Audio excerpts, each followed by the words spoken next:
In this edition of Twin Reel Game Reviews, we'll be taking a look at the game Xeodrifter by Renegade Kid. Now, Xeodrifter is a Metroidvania style game, where your ship got knocked out of warp by an asteroid, causing it to come to the solar system.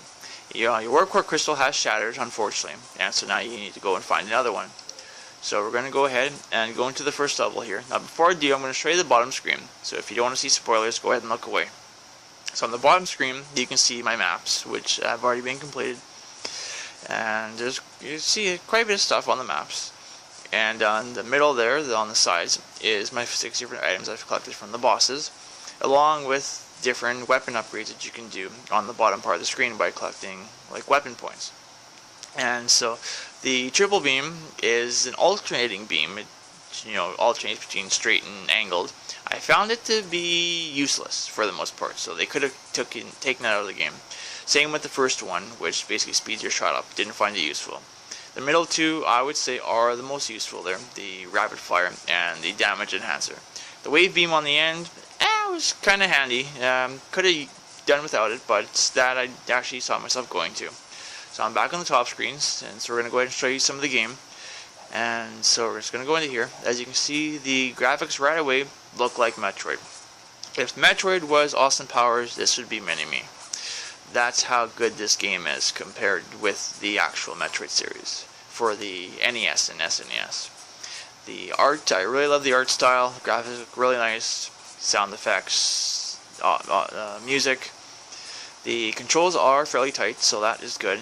One thing I do not like though is that there's no varying jump. Whether you tap or hold it, you jump the same height. I would hope that, with games nowadays, that you'd be able to at least have different heights you can jump at, but that's just a small issue for me. And another issue is that the bosses all pretty much look the same. Sure, they have different fighting patterns and different abilities that they do, but and there's a boss room there. They all look the same. You figure 4 different planets, you'd have 4 different types of bosses. And so there's one of the abilities, is going into the submarine. Now, the other thing I didn't like is that the game, through the first half, felt really nice as you're getting into the game, because you're going back and forth between the 2 planets. When you get to planets 3 and 4, though, it feels like they just put it in there just to get something to finish the game off with. As you go to the 3rd planet, get an upgrade, go to the 4th planet, for the one time, get an upgrade, and then you're going into the 3rd planet again to go and get the end boss.